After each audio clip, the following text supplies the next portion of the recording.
Raise your hand if you've had enough Ted Sobel. We got a whole nother episode of him coming up. Well, by the time this airs, that part 2 will have you know who already hasn't taken had place. enough of Ted Sobel? Ted Sobel. Hey, we kid. Ted Sobel, that was an amazing episode. It was so good that there were 2 parts, and part 2 just came out. Well, it hasn't come out as we're speaking, but it will have already come out by the time you see this. Today, we have an amazing guest, and I'm just going to be very blunt with it. One of my best friends.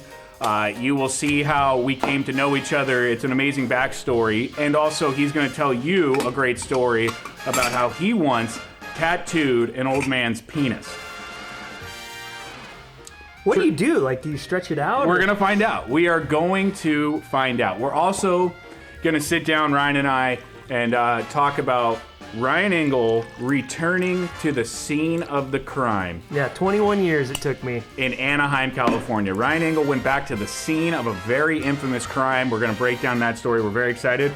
We got the Le Frog poured up. Mm-hmm. Appreciate that. From our guest. Our guest, you. Matty Higgins, brought it. This is the smokiest scotch, and I love it. Cheers to the fellowship. Let's go do this. Nice turtleneck. There's like a dandelion in here from outside. Just sit down. Well, here we go again. Excited to do it. I finally got the unbuttoned jacket done at the right time. You've been coaching me up on that for 2 months now. Let's get right into it. Nice shoes. Oh, thank you. You too. No one can see him, so that was a terrible reference, not only to the viewers, but to the podcast listeners. And for those podcast listeners at home who can't see the footage here on YouTube, go ahead and imagine these sandals on my feet. If it were not for my broadcast professionalism, this would be such I'm going to give you a rare compliment here. Thank you. That has been told to me by some of my harshest critics of friends. Wow. That your delivery in driving the show is not only professional, but very well needed. So cheers to that. Hey, that's really nice. You know what I mean? And your friends are absolute dicks, so that means a lot. Thank you to the Ryan Engle friendship group down here in San Clemente, California. And to sign up, it's $9.99 a month, shipping and handling included. Let's jump right into this. I am so excited for you to tell this story. I know this story, but it's the greatest story of all time. I didn't realize I told you the story prior. You told me, well, you forget a lot of things. Yeah, that's for damn You sure. told me this story at a Mexican restaurant in Costa Mesa when our wives first met. My wife loves this story. It's an unbelievable story. You have been to jail. But not just any kind of jail. Well, yeah, what's great about this story is when it came up with my wife. You know, when you're going through the vetting process early on in a relationship, you get those really hard questions, you know? Yeah. And then one question was, has he ever been arrested? And my answer was, well, kind of. Yeah. Kind of, sort of. Right, yeah. And, so... Let me set it up. Disneyland does have a jail. Disneyland has a jail. You've been there. And or at least they did. For the first time in 21 years, you revisited the scene of the crime. You, your family, your lovely young daughter went to Disneyland, and you were actually worried that facial recognition technology at the gates of Disneyland might keep you out because 21 years ago, you were thrown in Disneyland jail. The floor is yours. What happened 21 years ago? Well, before I get into it, I'd like to start with this. Why would you ever answer a question? Why? Why? Go ahead. I was recently talking to a couple pals via group chat about our pictures on the wall at the local restaurant where if you buy a champagne burger, you get your picture on the wall, you know, and we have multiple up there. And me and my buddy Matt have our picture on the wall with each 2 sets of companions, if you will. You know, so not only do we have multiple pictures on the wall, but we have them with multiple dates. You know? Okay. And which is awesome. So when your wife asks, "Have you ever been here before?" Yeah. You can't. And so we're going back and forth, and my buddy Craig texted me, and he's just like, I think we need, because he was leaving there when he texted us, and he's like, to me, Matt and Ryan, and he said, I think we need to get another champagne burger so we can get a more up-to-date picture on the wall, because all of Ingles look like he's shriveled up and vegan, you know? Yeah. And I wrote back, I said, you know, it's in probably better words than I'm spewing out right now, but I said, it's not often that someone can go through what, you know, trying times and become not only twice as tight, but twice the size. So very good. To segue that into the Disneyland thing, the one thing that I was pretty not worried about was the fact that I am twice the size and I do have a mustache. So I think that might have, fucked up their technology. And when I was arrested, it was right before that internet era. So that was when you could still sneak in by rubbing your hand with the yellow stamp and stealing someone's ticket and shit. And we did that a million times too. It's amazing I wasn't arrested more often there. You better hope there's a statute of limitations. If you're going back to Disneyland Jail. So it was. We had great fun as a family because everyone leading up to it was giving me shit that like, Katie Kai's dad, he's from Hawaii. He speaks perfect pidgin. He's like, "Oh, bro, they're gonna leave you. We're gonna leave you up front," and so they all got a big kick out of it, and it was great. And so I get in, and I said, "We got to go straight to Pirates of the Caribbean. I got to take the family to the scene of the crime." Right now, let's go back to the original scene of the crime. 21 years ago, what happened at Pirates of the Caribbean? So a group of us friends, my senior year in high school, 1999, that year they were doing this like California residents annual pass thing. So you could get an annual pass for like $250 or something like that. What a deal. And so during the winter months, we would go an hour before close, like leave before that, but the whole thing was you entered, like if they closed at 10, whatever the hours were for the winter, you have to enter the gates at 9. Everyone had the same scavenger hunt list, and there was like multiple groups from even other schools and shit, and you would just run amok. There would be no one there, so you could run to the front of the line to every fucking ride, and you just rip it for an hour, and it was actually a lot of fun because it was a different Disneyland experience. Sure. And so what you're saying is you and a bunch of high school aged kids would go do scavenger hunts at Disneyland? Yeah, and it was like a set thing, and at the end, there was no real like organization to it. It was more just like dicking around and bragging rights and shit like that. And I'd only been to it twice with some friends, and then the third time I went, what's really funny about the story is there are still 2 guys, if they can even remember, who were there that day that still don't believe me. Because they basically didn't see me until the end, and they picked me up outside of the fucking gates. So basically, as the story goes, it was my third time. The first 2 times we went, the holy grail of the scavenger hunt list was to steal pirate booty from the Pirates of the Caribbean ride. For those that don't know, pirate booty is pirate treasure.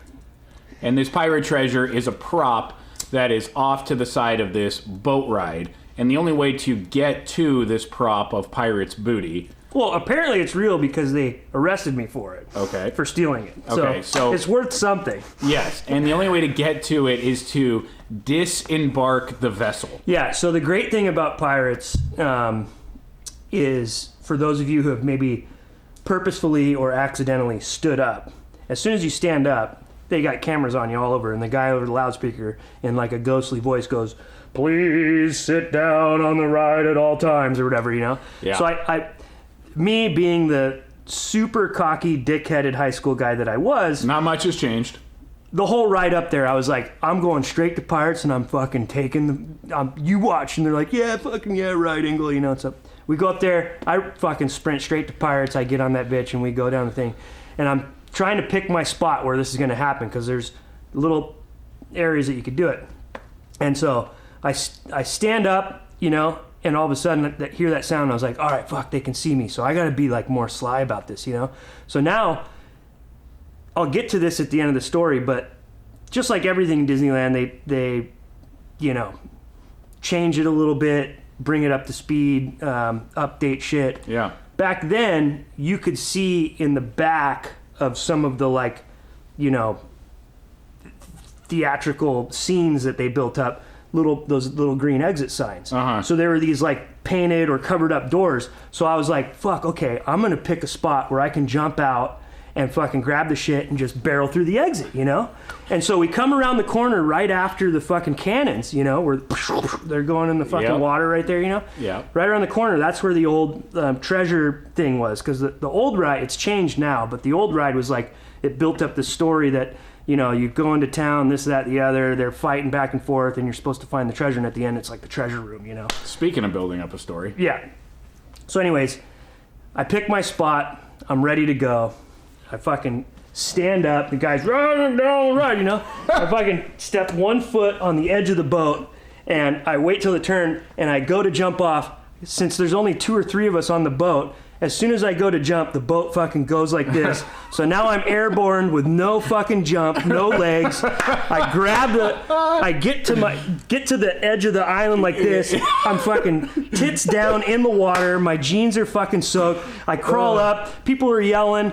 Like the whole thing. I go to grab the fucking gold, and it's all glued down. And I'm fucking like, fuck, you know, like, and now I'm panicking because you're 18, you're fucking scared, you know, like now I'm scared now, you know. Every second feels like 10 minutes. I get like this stupid little fucking bead and like a jewel, it's all fucked up, and when you get up close to it, it's not even that good looking from a distance, you know, so it's all fucked up, and I just get it, and I go in the thing, and when you go on Pirates, you're already going down, right, and then you get on the ride, you go down further. That ride is subterranean, right?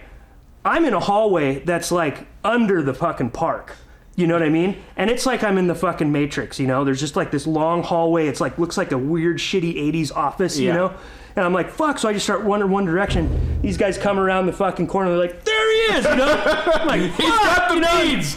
So they take me back. They interrogate me. They pull my pass. They make me give the stuff back. I begged with them. I gave them all the charm I had left in the world. And long story short, they escorted me out of the park to the edge of the parking lot. They don't even have a parking lot anymore. That's what California Adventure is now. That used to be the parking lot. So they take me to the edge of the thing. They drop me off. Back then, we didn't have cell phones and shit. So I just fucking waited for every fucking headlights that came out of the thing. I'm just like, is that you guys? You know, like, fucking, you know. And then finally, I got in the car. Like, where were you? And 2 of my friends never believed me, whatever, and I was just like, I'm fucking soaking wet, dude. You know, like I wasn't on Splash Mountain. But so we get to the park, and the family's excited. We're trying to figure out. Real quick, what was Disneyland Jail like? Because you went into Disneyland? It wasn't actually a jail, but they have like these offices, and it's all underground. They have a whole network of fucking shit going on underground. Security, trash. Stuff. I was in probably just a small section of it, but they basically just took me in this room, and it was fairly close to what I would believe some type of interrogation would be, like, you know, or detectives taking a room or whatever, you know. And, with a bunch of mouse ears on, and like, where are the beads, sir? And you know what? I get it.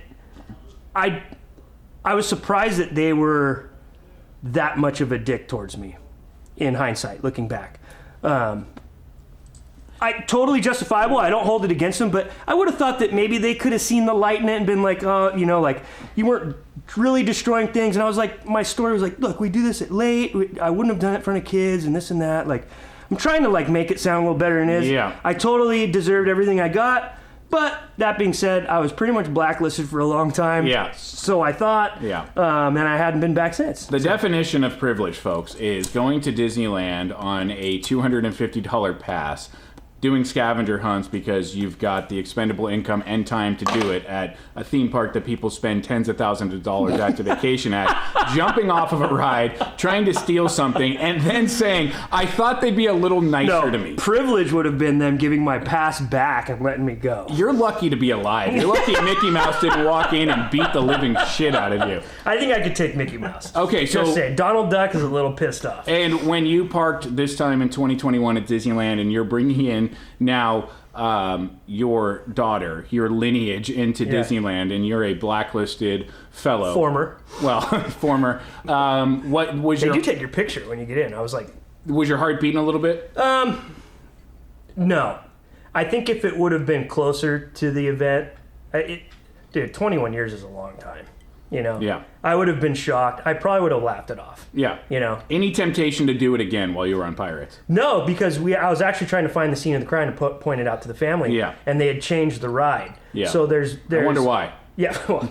So I couldn't even find those exit signs from before. I was looking everywhere, and the treasure room is now gone. The only treasure section is at the beginning, and it's one little turn, and it's the guy, and he's a skeleton, and he's sitting on the pile of treasure, and that wasn't where I jumped off. You know, because they added some Johnny Depp characters and shit like that. They've changed it a little bit. So I was actually kind of bummed that I couldn't like personally relive the exact spot, you know? Johnny Depp made tens of millions of dollars off of that ride. Yeah. You got a couple of beads and arrested. I didn't get the beads. And look at you now. Yeah. I'm happy that you're here. I'm happy that you had a great trip to Disneyland. And on that note, on that wonderful story, which I enjoyed so much, even the second time through, I could listen to that story every single day. You know what's great about that story is each time I tell it, it gets longer. Well, every story you tell gets a little longer the second time. On that note, let's welcome in our guest, Matty Higgins. Matty, come on in, Can buddy. you grab this gentleman and swing you up Yes, here, I can. please? Matty, Take my seat, Matty, my thanks for being man. here. Watch the boom mic, please. Thank you so much. Matty came prepared. He's got the wine corduroy pants, Which I love. with the cowboy boots. Yep. I'm gonna go out and just say that he pretty much, this ensemble with the Nation shirt, Yeah. I think he gave Cole a run for his money. Yeah, Cole Young getting a run for his money from Shaddy and from now Matty. Yeah. Geoff, you did not give Cole a run for his money. Geoff has never given anyone a run for their money as far as best dress is concerned. Matty Higgins, one of my best friends. First off, how the hell are you? Doing great, man. Thanks for having me on the show. Yeah. Great. He is a very soft-spoken gentleman, so we're going to ask that you project into the microphone. Matty and I have one of, in my opinion, one of the most fascinating origin stories for friendship. So, I want to say 3 or 4 years ago, I used to work on a radio show called The Jim Rome Show, and we went and... Who's that? We went, and Jim Rome is he's quite a famous broadcaster. Oh, really? Yes, and the show went from radio to television for the first time in show history.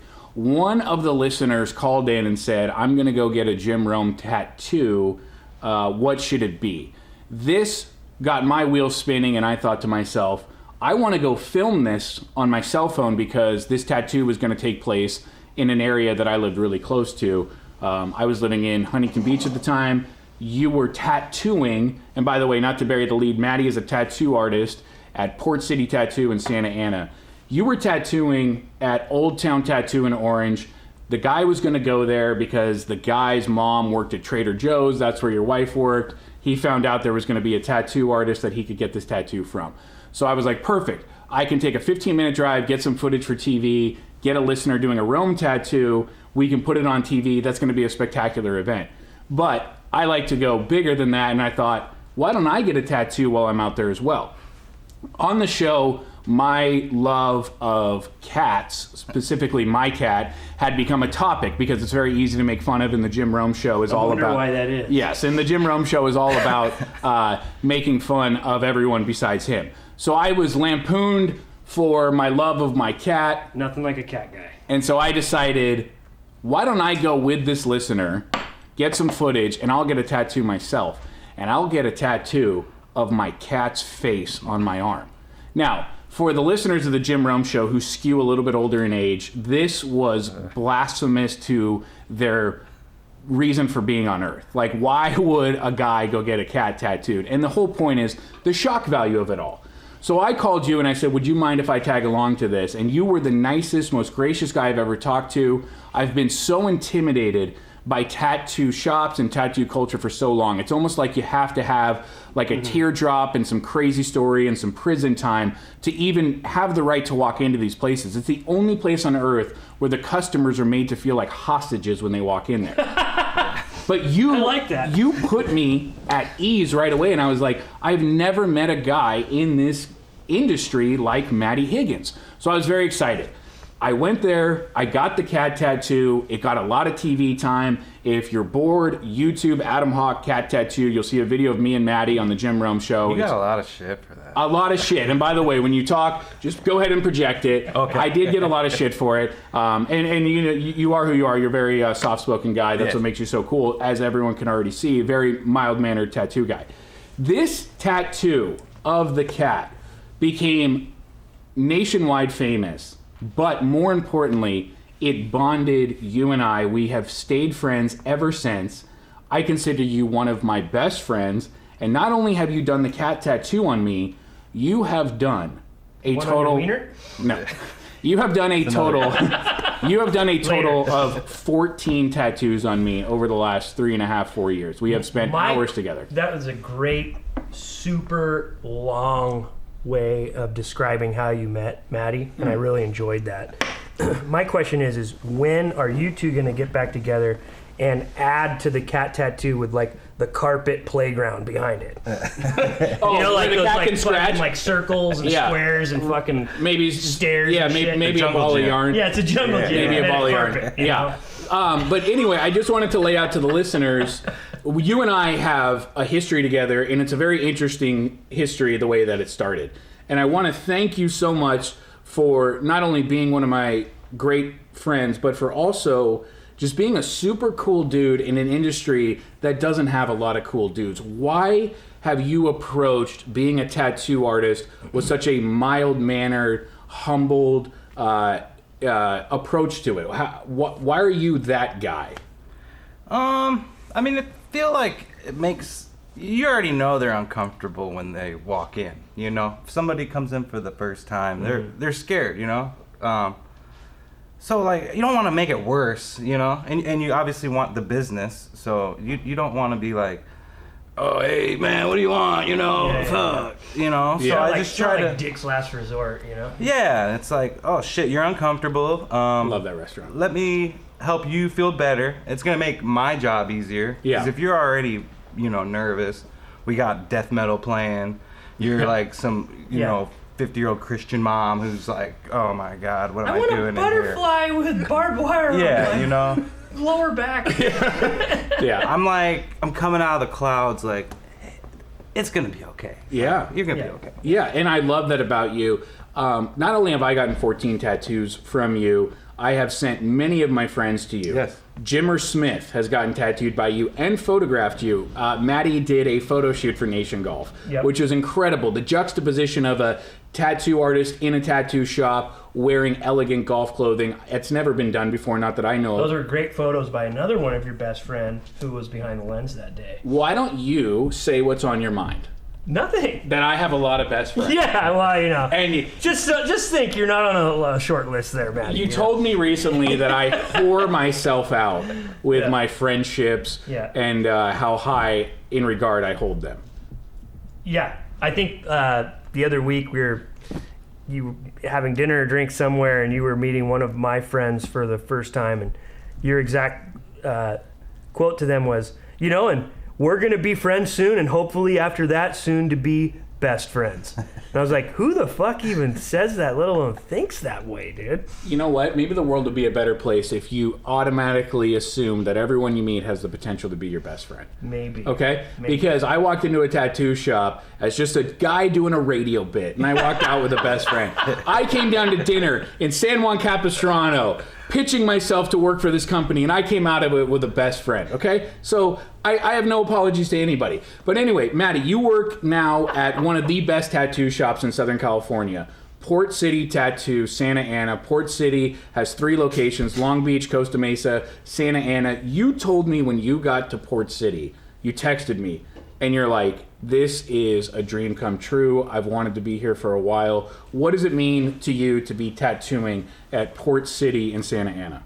I mean, before I moved out here, that was the goal. One day, I didn't know how, I didn't know how long it was gonna take. But before I moved out here, I looked like of all the shops out, because I'm not from here. I didn't know anybody. I'm like, man, if there's one shop I could be at, and I looked, and I'm like, that's Port City, because I mean the quality of artists, everybody, hands down, they're just, and there's somebody for everybody, whether it's like a portrait or, you want your whole body Japanese traditional style, black and gray, traditional, everything. There's somebody for everybody. And your style, if I can guess, I mean, it feels like to me your style is American traditional. I mean, yeah, that's definitely what I like to do the most. It's just old school, classic, Popeye, Anchor, Yeah, it's hard. It's hard not to like that shit. Tattoos that look like tattoos. Now, I'll do anything I can. I'm not gonna do a portrait unless you don't care what it looks like. I did one Bob Marley portrait when I first started, and I was like, "That's easy. It's just a bunch of dreadlocks." Man. Yeah. Man. Yeah. Yeah, that was the last one, but you know, I'm a walk-in guy, so Yeah. people come in, that's kind of like the magic of it too. Some stranger comes off the street, you don't know nothing, and a lot of times you're kind of being friendly to help with the anxiety of both sides. Like, oh man, this guy just got out of prison, I'm fucking scared, you know? Yeah. He wants me to tattoo his face. Let me go have a cigarette with you. Let me try to find a common ground, and then, you know, most people, if you get them one-on-one, they're not that different than you. Break the ice a little bit. Yeah. By the way, that philosophy of getting someone one-on-one for 5 minutes to realize some common ground, that philosophy could be and should be applied across the universe right now. Because if we stopped judging people off of what we saw or thought about them online, or what we saw or thought about them based on a bumper sticker on their car, and just went out and had a cigarette with them, a drink with them, went and, you know, just hung out with them for even just 5 minutes, you do find out you have a lot more in common with every single person, even a guy coming out of prison for a face tattoo, than you might think that you do. Now, what tattoo specifically, and not a specific story, but what kind of tattoo makes you the most nervous to do? Is it a face tattoo? Not necessarily. I mean, that's kind of dependent on the energy that's coming from the person. It could be like the funnest tattoo, easiest thing ever, but you get vibes from people right off the bat, and you know you're gonna be touching them for an hour, you know, putting permanent ink on them. So it's like sometimes the person's energy is just like, whether it's too demanding, like they just demand perfection, or people that probably don't have any business getting tattooed in the first place. Like, they're coming in for a little teeny tiny small thing that they don't want anybody to see. Yeah. It's like, why are you getting it anyway? Yeah. You know? Yeah. That's interesting. Yeah. Those especially are the nowadays, because it's like, obviously tattoos have become very... they're mainstream. They're mainstream. Yeah, you know, and so I could see how that, you get a lot of that now, you know? Which, it's good. That's nerve-wracking. Yeah. That can be nerve-wracking. It's good for business. Yeah. For us, golf has become very mainstream. It's no longer a niche sport at all. No. There are probably a lot of parallels you can draw between the tattoo world and the golf world, where the golf world had an old soul, one that Ryan Engle has single-handedly been trying to carry on, and one that I gravitated to because of his vision. And you probably have noticed... You're welcome. I wouldn't come give my life and my time and drive from Fullerton to San Clemente if I didn't believe... Well, I mean, you give your best friendhood to everybody, so you never know. But do I give them hours of my time? Are we talking on the phone about business? You did complain to me earlier about packing all these orders today. I did not. And by the way, shout out to everyone that purchased from our new t-shirt line. And thank you, Zach Bolton, for designing those. How many best friends do you have? I mean, I don't have enough hands to count. Okay. And we don't have enough memory cards on these cameras for me to go through it. Okay? In fact, It's a lot. I wouldn't want to subject my best friend, Nick Smith, to having to go through and edit this after I ran down the list of it, okay? But I love Nick. I've known Nick for 3 weeks. One of my best friends of all time. Now, I really enjoy... I mean, I grew up enjoying weed just like the rest of them. And I still occasionally do. But there's... You know what I love the most about weed is when you're not smoking it and someone else is, the smell is different and it's so much better. Mark that. That is the greatest take of all time. What just happened? And I don't even know. It smells. You can't even describe how good. Now, when you're smoking it, you don't. It's like the smell. It doesn't go away, but it's different because now it's like. In your thing. And I think, you know, the same can be said for a cigar. A lot of people enjoy the smell of a cigar, but not necessarily smoking them. Yes. But God, man, tasting you. I'll get the hiccups if I smoke a cigar. Yeah. I don't know what it is. I never do. Hey, so what just happened is Matty Higgins became the first guest on the fellowship to light up marijuana pot on the marijuana pot. He's smoking. Let's give it up for the devil's lettuce. He is smoking. He's smoking some marijuana pot on set. And if you didn't see it on video, it's a nice little barber pole thing there too. That's cool. It's a White Owl swirl, chocolate vanilla. Yeah, and the smell of the studio right now, which we affectionately refer to as the boardroom, smells fantastic. And Ryan just gave his best take of all time, which is marijuana pot smells better when you're the one smelling it versus the one smoking it. Yeah, and we don't want to be greedy with it. Nick, do you want any of this marijuana pot? Nick's okay. No, I'm okay as well. Oh, wow. Great. Excellent. People were complaining about the cigar smoke on the shirts. Oh, yeah, Nice yeah, little treat yeah. in the mail. Yeah, one person did not like it. What's the next question? I was going to say that the parallels between the golf community and the tattoo community are probably there, where you have seen a sea change where something went from niche to mainstream. Instantly stoned.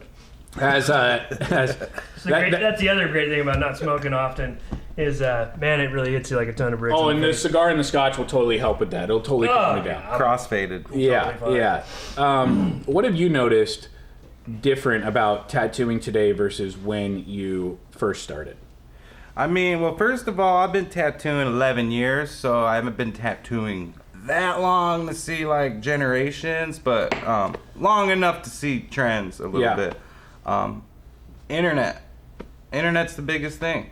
When I first started, you had the AOL.com coasters, you know, the little CDs. You got mail. Yeah. Mm-hmm. Yep. You go to a movie and someone would hand you 50 free hours on a CD-ROM. I go to bookstores, get like a stack of 10 magazines, and just sit there for an hour looking at, oh, that's cool.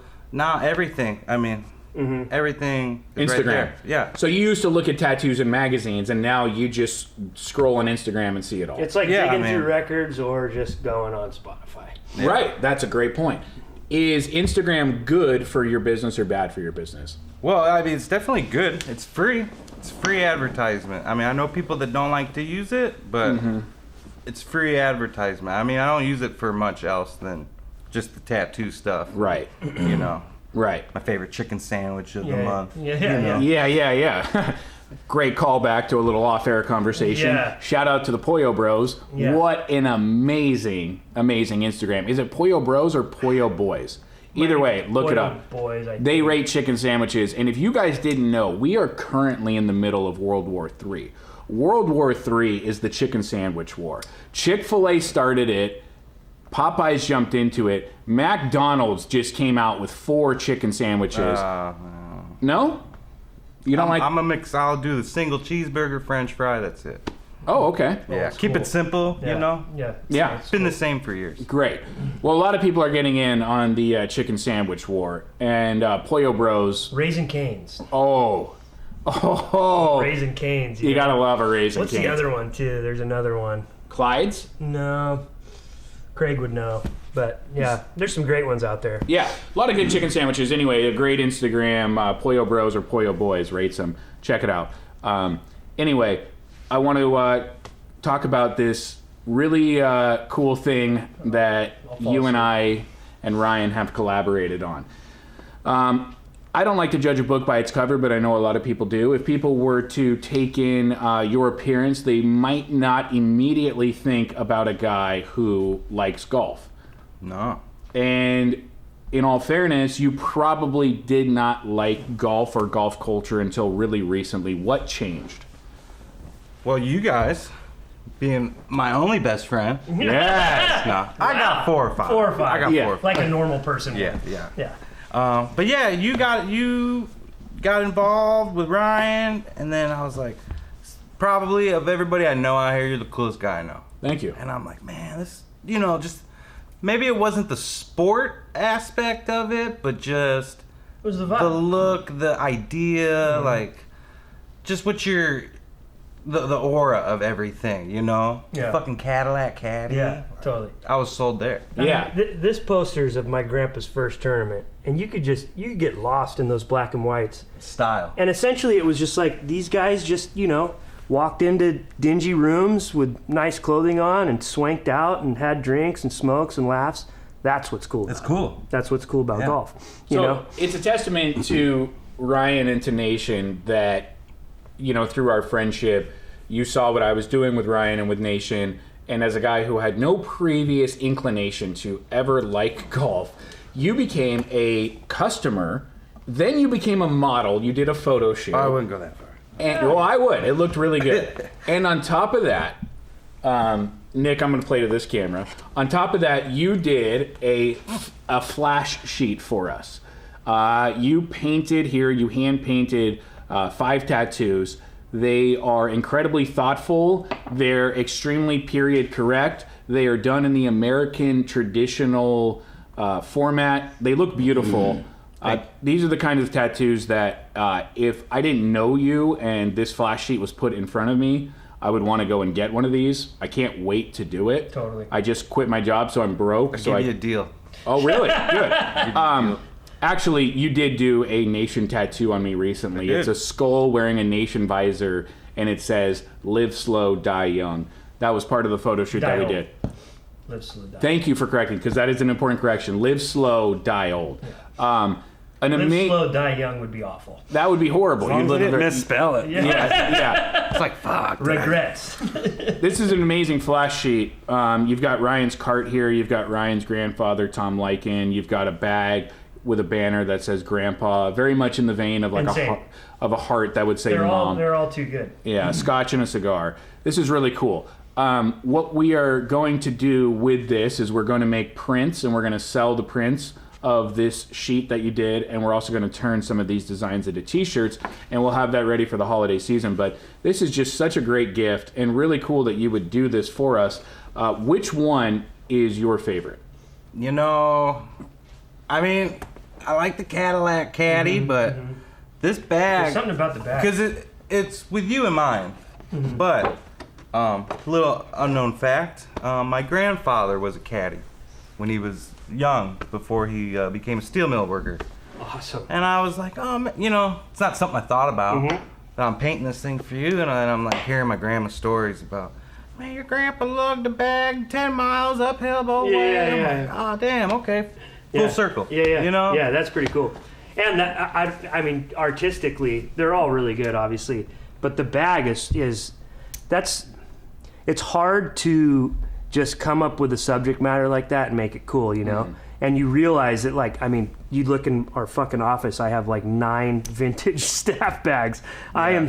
The old bags just look fucking cool. Yeah. They're just like the Cadillac. They're just like, everyone thought about those pieces in like a more elegant fashion, you know? And that tattoo to me it's nail on the head. Why I think this works, besides the friendship that you and I have and the friendship that you have forged with Ryan. By the way, this is not your first time meeting Ryan. You've come down. No. You showed us what you were working on before you showed us the finished project, and you and Ryan were able to spend some time together. But I think what makes what we're doing at Nation work with what you are as a tattoo artist is we both, our company and your tattooing, has just such an appreciation for classic style. And you are so into that, and everything you've done on me is in the American traditional vein, and you're very good at that. So I love that what resonates with you resonates with us, and vice versa, and that a non-golfing tattoo artist would come out and buy a Stardust and do a photo shoot for us and make a flash sheet. I also want to talk about the fact that you had never really played the game until really recently. No. And you. God, I love hearing that. Yeah. So why don't you tell us? I know you got your grandpa's old bag, and you got some clubs, and you've been playing at the range, and you've even been getting instructions. But just recently, a couple of Fridays. Teaching you some things? I'd make them worse.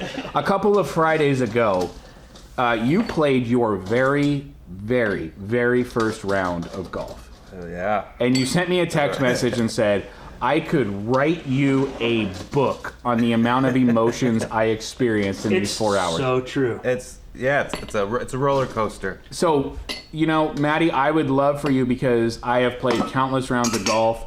Ryan has played countless rounds of golf to the exponent of 10.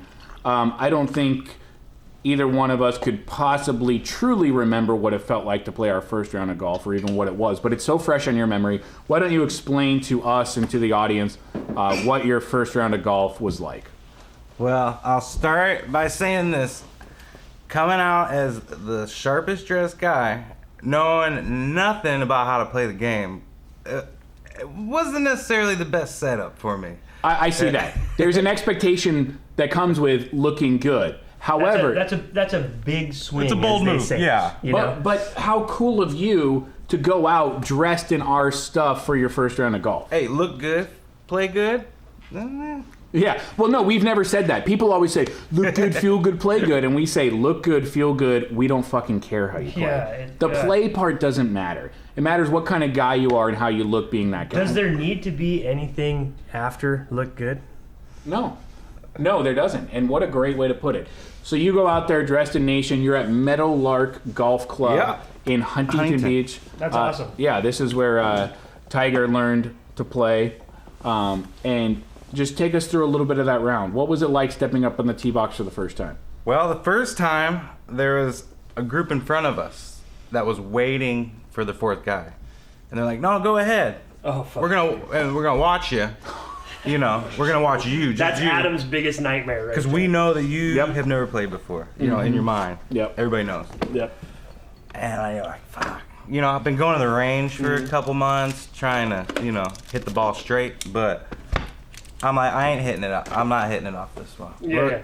I'm gonna play where you guys hit it, and then we'll start. So you literally did not hit your first tee shot because took the pressure off of that. Because there was a gallery. Hey, you know what? There's no need to do that. This is a man after my own heart. That was a smart move. It's a game. We're just having a good time. I love that you said it's a game. Yeah. You know what's great about the move you just made, and a lot of people be like, "Oh, you pussy, do this and that." You know what's great about it?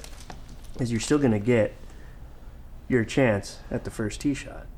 So it's like it's still coming. Let me get to this, and for all these grow the gamers out there, that's a perfect situation to talk about. Is same thing as like you're playing this long par 3 and these guys feel the pressure and like, oh, should I hit a 3-wood or something? It's like, if there's a place to hit it, lay up. Just spank the ball down there. Get comfortable with the game. I think what people do that's the biggest mistake nowadays is they self-inflict and beat themselves up just because of like an ego thing, Yeah. And that tarnishes you later. And that's why you see so many good players that are mad players or like temper tantrum throwers and stuff like that. It's like, bro, you're missing, like, I got 3.5 more hours, so I gotta go change diapers. Yeah. I'm trying to get fucking hammered, laugh at you, and fucking hit every shot here. You know what I mean? Right. And it's just like, Yeah. I don't know. So I love hearing that because, you get another fucking swing at it, And Yes. The rest of walk us through a little bit more of that round. So now we know you've picked up your ball. You've gone to where they hit their first approach shots on number 1. How was your very first shot on a golf course? Well, did the first 2 holes. Wasn't really thinking too much. Super nervous, real stiff. It's early. I think it's 10. We were like 9:45 or 10:30 or something. Yeah, I'm like, I don't know if I should start drinking just quite yet. Like, wait till noon. Yeah. I was like, fuck. No, you gotta drink Might as well right start away. drinking now, You gotta drink right away. Yeah. There's no clock on a golf course. As soon as I started drinking, well, Golf who course, cares? Golf course is vacation. Yeah. It's vacation on the way there.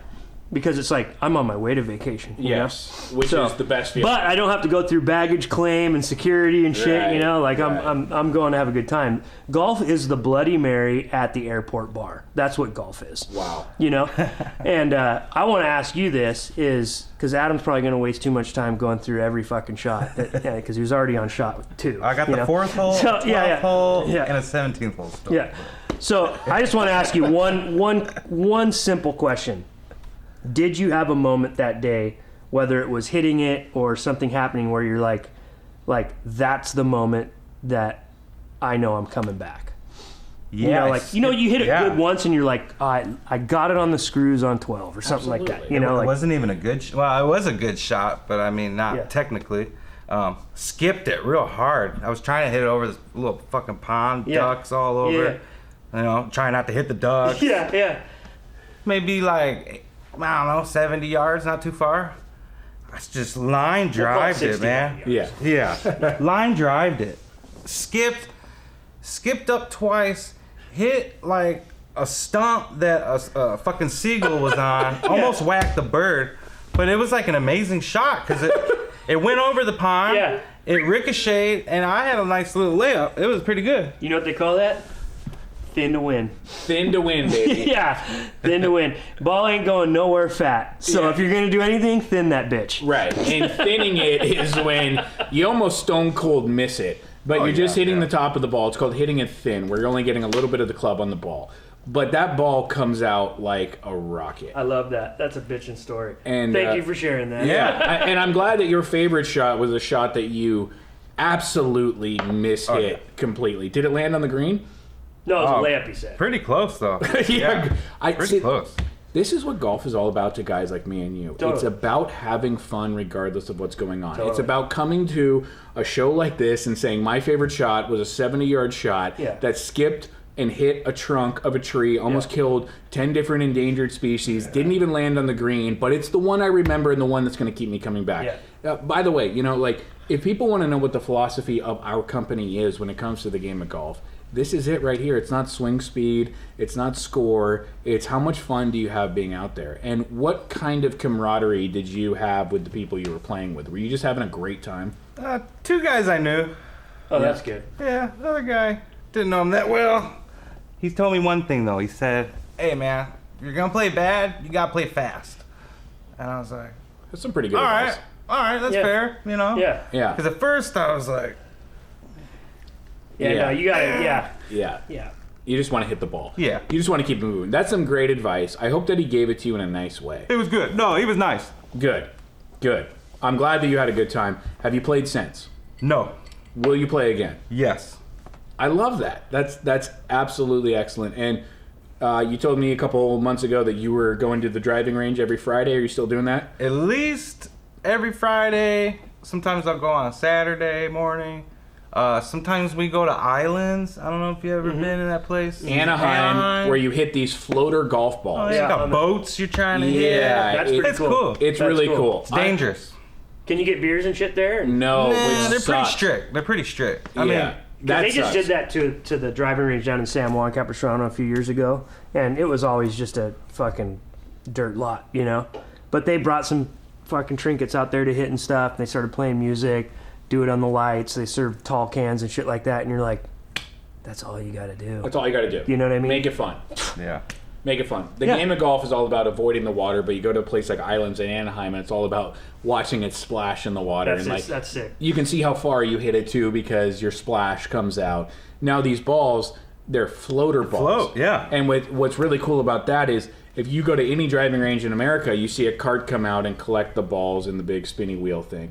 This, you see a boat come out. Like a fucking shrimp boat. Just And it's got a net in front of it, and the net collects these floating golf balls. That's the biggest target. You know what, boys? Enjoy this shit now, because you might not be back this way. Yeah. You know what I mean? Yeah. Like, that we are entering into an era in our lives where that thing is going to be a liability, and it'll never be another one again.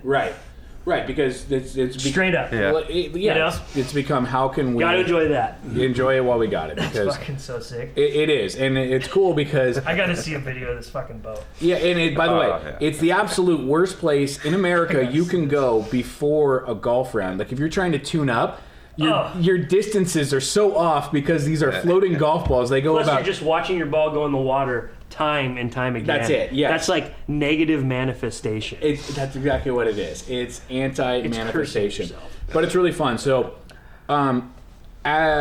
in right now, would you ever imagine yourself like? Let's just go back a year. Would you ever imagine yourself being a guy that would be going to the driving range every single week? Nope. Did it before, just, going out with friends, drinking beers. Yeah. It's frustrating. You don't really hit the ball when you don't know what you're doing. Totally. Yep. First couple of weeks, I was like, man, I don't know. Yeah. But then, you kind of figure out how to hold your hands. I took a lesson right off the bat. Smart. I'm like, because I used to play baseball, so I was kind of coming in, doing a little step, fucking. I took a lesson. Luckily, the dude played baseball too. He's like, oh man. He's like, I'm going to put it in baseball terms, but you're doing everything wrong, Better to find that out early than after Yeah. doing it wrong for 8 years and someone has to completely break down what you're doing and then you feel more lost after a lesson than you felt when you went to the lesson. He told me, he's like, I have never seen anybody hold a club like you do. He's like, I don't know what you're doing with your thumb. And then I did it the right way, and I was like, I kind of just want to go back to the way I was doing it, man, But then you get used to it, and it's better. I just know? paid. Right. I just paid for a lesson. I might as well use it, Yep. That's cool. I'm so happy to hear that you're getting into golf. It's fun. You're the type of guy that we would love to have come into the game, as opposed to a lot of these people that come into the game and then run each other over with golf carts and try to get on Instagram and clog up the tee sheet. You're the exact kind of guy that should be getting into it. Let's go back to the tattoo world for a second. I have to pay off a tease that Ryan and I made at the bar in the introduction. You've tattooed people's faces. You have tattooed people's asses. You've probably tattooed some chicks' bare breasts multiple times. You've done all of this. Nice. But I don't know if it's always nice. Not always. Yeah. You told me recently, It's always kind of nice. Yeah, you told me recently that you tattooed an old man's penis. How old was he? I mean, I don't want to offend anybody when you say old, but 74, 75. That's That'd be an old. old man. That's That'd old. be an old man. Did this old man have any tattoos before he came in for the penis tattoo? Yeah, he had little dots already on it. He had dots on his penis? Yeah, dude. It was a cover-up. Oh, he was so upset with his penis tattoo that No, that ain't exactly how it went. So no. basically what you're saying is you kind of connected the dots. Put a little butterfly down on it. Oh, wow. Yeah. Oh my god. Well, check On this the out. head? Yeah, well, okay, so he can't. You can't tattoo the shaft, can you? It's too loose.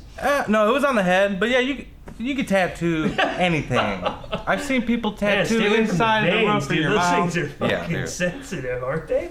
Yeah, dude. People ask for it everywhere.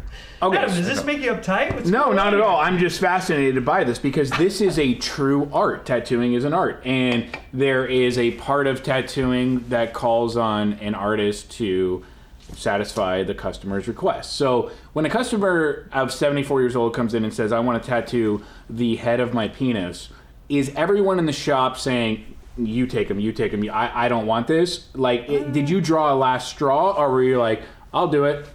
No, I was the only one that was gonna do it for sure. Ah, Yeah. okay. No, here's the weird thing. So we were right next.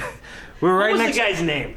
I don't remember that. Yeah. It wasn't like. What do you think his name We was? didn't connect on that kind of level where I remembered the dude's name. Uh-huh. But earlier in that day, there's a piercing shop next door, and he was like, "Oh man, you ever tattooed a dude's dick?" And I was like, "Nah." He's like, "Well, you ain't a real tattooer, man." And I'm like, "Fuck, I don't know. I guess I do it. You know, if it, you know." Fucking like 3 hours later, it's dark. We're kind of getting slow. It's getting ready to go home. He calls and he's like, "Hey, I just did a fucking piercing on this dude's dick. He's old. His lady friend just died, and he's kind of like sad. And I guess her last request was to get those stupid dots covered up. So it became like, you said you do it. Here's your chance, you know." Wow. It's like, oh my What god. a story, dude. You have to do it, or else it's like, So Popeye comes in there. fuck, dude, crying, like kind of crying and shit. And I'm like, dude, I'll do it for you. Did he ask you to turn the air conditioner down or off, or? As soon as I told him I'd do Turn it, the he heat up dropped in his here. pants right in the lobby, and I was like, "Hey, you know, give me like 10 minutes. Put your pants back on. Let me mentally prepare for what's gonna happen." Yeah. Holy shit. Yep. Yeah, can I go out in front and smoke a cigarette with Yeah. your dick right now? Because Yeah. like, You're right. I need Can I to find- connect with this asshole I'm about to Yeah. tattoo. Can I Yeah. find some common ground with your dick? So This guy. I have was he a myth- sailor or something? What the fuck is this? I don't know, man. Was he a hard ass dude, or was he kind of like he was chill. super chill? Chill. He was sad. Like I said, his lady friend just passed. That's what a crazy. weird way to grieve. Yeah. Crazy. Now, I'm not gonna get off of this topic, unfortunately, and I'm sorry if this is torture, but I've got so many questions for you, and I feel like as an interviewer, I had a feeling you did, Adam. as an interviewer, you have to ask the questions that you know the audience is thinking, and I'm gonna ask you the questions that the audience is thinking. Do you always reveal your secrets before you tell them? Well, I want to justify why I'm going to ask these questions. Was the man who was getting a tattoo, was he erect while you were tattooing him? That's a question everybody asks. Yeah. Every time. Yeah. Well, so I had to ask. No. From my knowledge, you don't want to do it when it's hard or whatever you want to call it. You do it when it's just fucking hang it. You know, So it sounds to me like you stretch it out. Grandpa had a hog. It was rough. He had a little nub. He had a little chicken nugget. Oh fuck! But this guy he has didn't- no shame, dude. He's my hero. He's my hero. He's my This hero. guy went from He's my hero. he has no shame. Anybody instantly. that goes into a hard-ass tattoo shop and drops their pants with a tiny dick to get a tattoo, you have the biggest balls on earth. No Yeah. pun intended there, but that is a wow. What a guy. Oh, the worst part was he didn't know he was getting his dick tattooed that day. So he hadn't shaved in who knows for how long. Oh I had to do that too. no! That was the worst part of it. All right, stop. Pause. Holy pause. shit. Pause. Like being in the Pause jungle it. with the This is gonna be a machete. 3-episode Pause it. fucking show, dude. Pause it. Adam's If gonna you- lose his mind. If you have not been tattooed, you do have to shave the area that you're getting tattooed on because you can't tattoo. No, we this shaved. dude had hair on the tip We'll of his shave. dick. Well, like I said, it was like a little Oh, like, so like you a were mole bushwhacking. hiding. Yeah, you were. He just had his little thing, like his You had head to- popping out. You had so to blaze a trail. yeah, I had to Yeah, like a you weed blazed the whacker. trail. Like, Wow. okay, well, I got to get the weeds out of the way so I can see Wow. what I'm doing. Wow. Yeah, So Was it gray? yeah, white and gray. White and gray. Okay. Yeah, like All right, a wizard. Kind of like the side of Adam's hair right there. yes. That's a good cut. Where'd you get that? Supercuts? Yeah. What are you watching the shows? Oh shit! That's got 23. one- Hey, I want to ask you one more question about supercuts. Did you tip your Yes, supercuts? of course I did. Yeah. So you the haircut was 23. How much did you give her? 25. No, I gave her 7 to make it an even 30. Oh, okay. All right, and by the way, the biggest tip I ever leave on haircuts is when a barber or a supercut stylist is cutting my kid's hair, because that is a fucking nightmare to Yeah. cut a kid's hair. So that'll be a $20 haircut, and I'll tip 20 on it because my kid is a pain in the ass. God, I wonder where he gets it. He's 2. He gets it from being 2. Shout out to Johnny Ray, my son, if you ever watch this down the road. Johnny Ray rules. Yeah, thank you. You were a horrible. He's already got the sportscaster like hair, like Yeah. the cut. Like, Yeah, well- he looks like he's ready for it. dude. Yes, but you were horrible in the barber I'm Johnny chair. Hawk. Horrible in the Welcome barber to chair. the nightly news. Yes. Now, our CFO's name is also Johnny Hawk. Is Now, it? That's his name. Yeah. I just call him Dad. Well, he's my dad, but I love that you call him dad. He treats you more like a son than he treats me. Are you sad, Adam? No, I love it. Welcome everybody to the show. I'm your host this evening, Saddam Hawk. Yeah. Let's I want to. That's some good weed, dude. I'll tell you that Yeah. right now. Yeah. You know? Let's. I've been talking for 15 fucking minutes over here. Hell yeah. What were we talking about? The tattooing abuse Yeah. of a 74-year-old man that you had to shave, who was going through the death of his wife. Now, when you tattoo people, normally the body part in which you're tattooing is laying on a table. Like if you're going to tattoo my arm, you put it on a table. Did this man's penis go onto some kind of resting area, or did you have to hold it with your hand? Pretty much, I had him just sitting there right in front of me with my fucking head in his crotch. You know, like, I would have thought you would have had him put it over your knee and you go like this, you know? you want the guy to have a big dick because Yeah. it makes it easier to deal with. Yeah, Like, yeah. you just. Yeah. But pretty much with this, I just had to, because there's like little tricks, like people are like, well, grab a fucking Folgers can and take the guy's dick and just kind of stretch it over the fucking, coffee can. Yeah. Like that's what everybody tells you to do. Oh, yeah, no, these are conversations we have all the time. Yeah.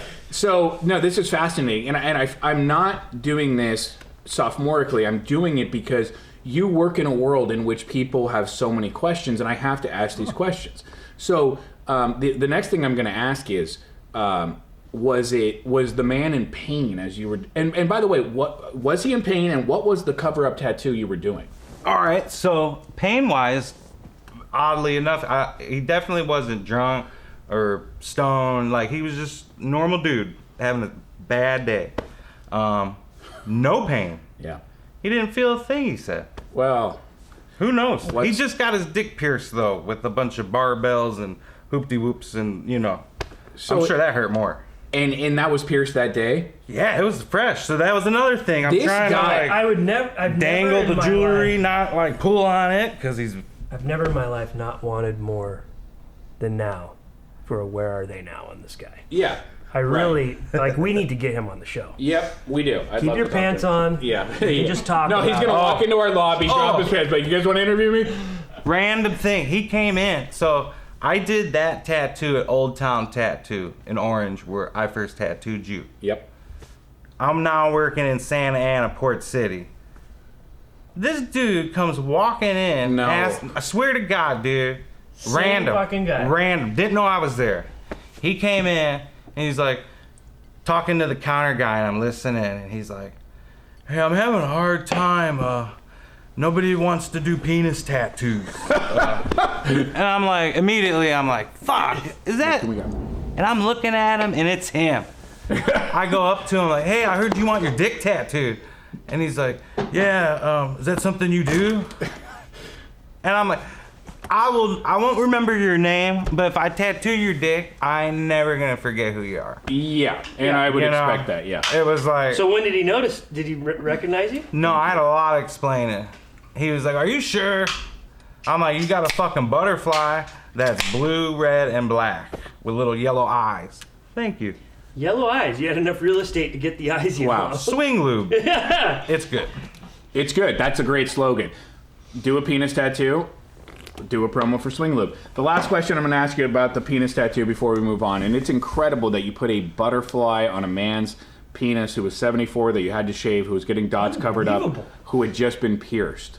Yeah, it was rough. Yeah. Yeah. And the last question I'll ask, and I appreciate you humoring us, is... I undercharged him too. That's what I was getting to. How much did he pay? $180.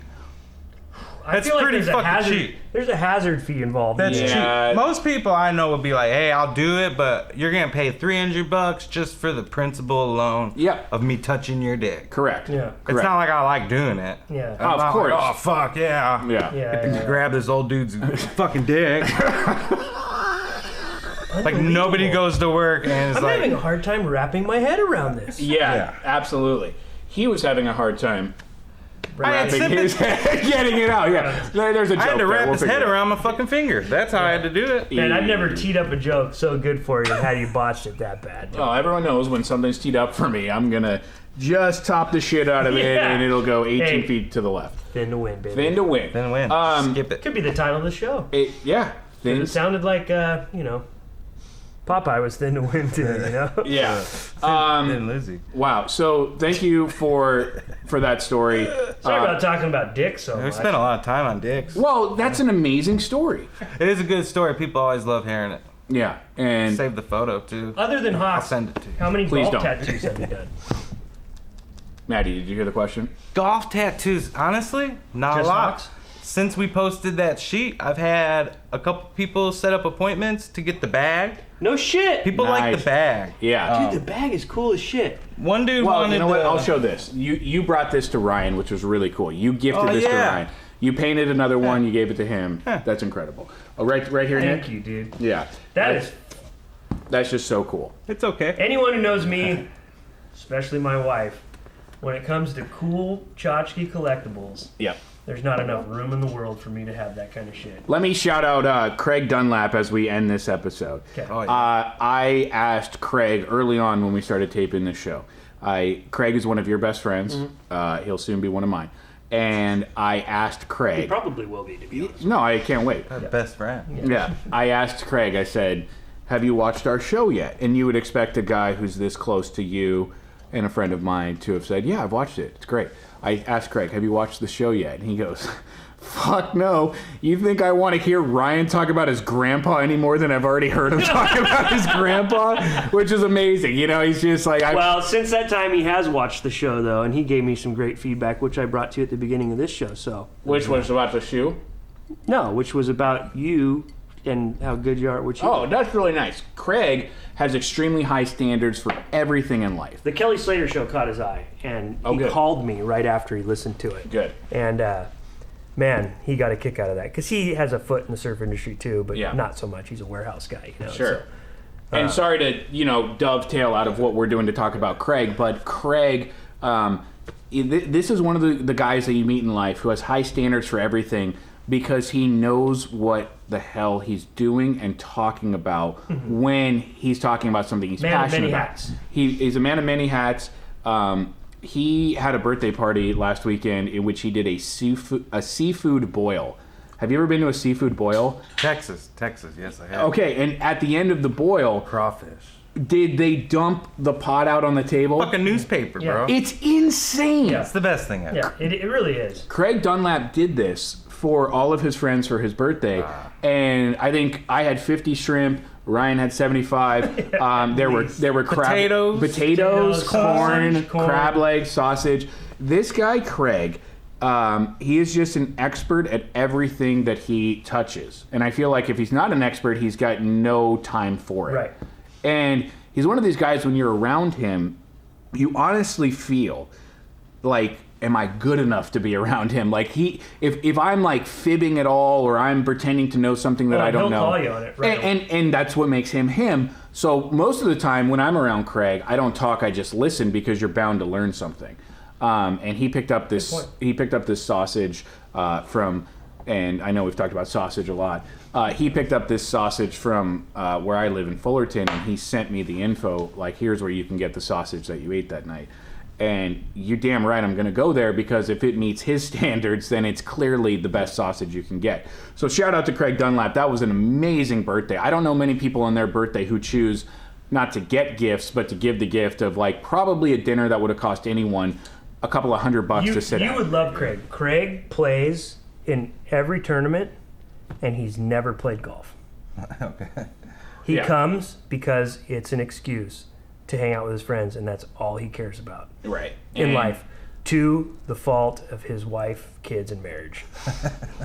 Yes, and I've made the point many But times. Mandy loves that about him too, Yes. and it's a harmony that we just can't quite put our finger on. But Yes. but yeah, you would love him. He's, exactly what brought you to the game is kind of his deal too. He's there for the experience and the get together. And he adds to it. Yeah. And if you can, instead of just taking in the experience, also add to it just by being you, which I know you could absolutely be that guy, and we should play golf together soon. So we're going to put a match together, you versus Craig, for $5,000. Now, I think a score of 140 would win that match. I really do. It'd be great. These guys probably have secret games. They just need to unlock the code. That's it. Baseball guys, they can find their way. Baseball guys and hockey guys can find a way to play golf. Yeah. That's what happens. Play a lot of Tiger Woods back in the day. See? Yeah. Your heart ever goes... I know. Dun, dun, dun, dun, dun, dun. That spin control. Oh, the spin. Tiger's text this last week that Take it easy. You know what? On that published, note, Matt, they were going as well. Dude. I'm not going to validate what you just said by telling the audience where they can find text messages that Tiger allegedly sent in 2009 that have now been published to the internet. I'm not going to tell them to do that, because I would never do that to my guy Tiger. But I will say this to my guy Matty Higgins, who has now become your guy. It is a pleasure to know you. Our friendship is one of my favorite things in the world. It was so fun to go to some professional wrestling with you recently. Too sweet me, bro. That was awesome. What is that? I'll get there. Yeah, no, and you might not want to get there, because what we just did was a wrestling handshake, and unless you're into professional wrestling, you might just find that the dorkiest thing that has ever happened on the show, besides when Geoff claimed that he invented the jump turn in Mario Kart. We just gave that a run for its money. Now, anyway, Matty, to you and to your artistic brain, to your mellow attitude, thank you so much for being here, and cheers to the fellowship. Thanks for being a butterfly on the wall. A butterfly on our cockhead. Thank you. In the Midwest, you tap the fucking... Is that what you do? Yeah. Let's do it again. Let's do it again. After you drink it? Before? Yeah. I love it. Eye contact. Yep. Thank you, dude. That was fantastic. Thanks, Good job, buddy. Matty. Good show, Ryan. Great job. Nick, excellent as always.